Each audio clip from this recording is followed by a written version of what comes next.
Hey friend, welcome to reasoning expert. Am Rahul. तो देखो, आज मैं आपके लिए डायरेक्शन और डिस्टेंस का क्या लेकर आया हूँ, एक बेसिक कॉन्सेप्ट लेकर आया हूँ, ताकि जब भी हम क्वेश्चन सॉल्व करते हैं, मतलब कहीं भी कोई टॉपिक का कॉन्सेप्ट हम पढ़ते हैं, तो हमें उसमें क्या पता होना चाहिए। सबसे पहले उसका जो बेसिक चीज़ है, ठीक है। तो डायरेक्शन और डिस्टेंस में क्या होता है, बेसिक में ईस्ट वेस्ट नॉर्थ साउथ, ये यूनिवर्सल डायरेक्शन है, ये एज इट इज़ रहेगा, ठीक है, इसमें चेंजेस नहीं होते।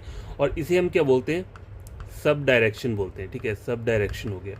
सब डायरेक्शन में क्या चीज़ें आती है, देखो ये तो एज इट इज़ रहेगा, लेकिन बीच में लाइंस आ जाएंगी। इस वाली लाइन के इस पॉइंट को क्या बोलेंगे, नॉर्थ ईस्ट बोलेंगे। यहाँ वाले को क्या बोलेंगे, नॉर्थ वेस्ट बोलेंगे, जैसे मैंने यहाँ लिखा हुआ है। इस वाले पॉइंट को क्या बोलेंगे, साउथ वेस्ट, और इस वाले पॉइंट को बोलेंगे साउथ ईस्ट, ठीक है। ये तो समझ में आ गया। आगे देखते हैं, कभी कभी क्वेश्चन में हॉरिजॉन्टल डायरेक्शन मेंशन किया होता है, तो उसका मतलब क्या होता है कि आपको ईस्ट और वेस्ट वाली डायरेक्शन दी गई है। वर्टिकल डायरेक्शन में क्या होता है, नॉर्थ और साउथ वाली रहती है। सब ऑर्डिनेट डायरेक्शन में आपको पता है, north east, south west, north west और साउथ ईस्ट, ठीक है। ये वाली सब ऑर्डिनेट वाली डायरेक्शन होगी। अब देखो, उसके बाद क्या रहता है, पाइथागोरस थ्योरम रहता है, ठीक है।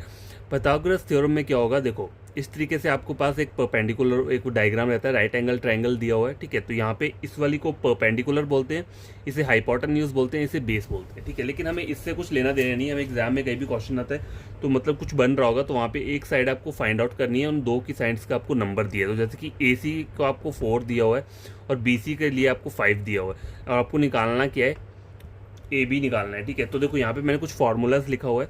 कभी भी आपको ए सी मतलब बड़ा वाला हाइपोटेन्यूज निकालना है, बड़ी वाली साइड का निकालना है, तो आपको क्या लेना पड़ेगा, रूट के अंदर ए बी का स्क्वायर प्लस बी सी का स्क्वायर प्लस होगा, जब भी बड़ी वाली साइड निकालनी है।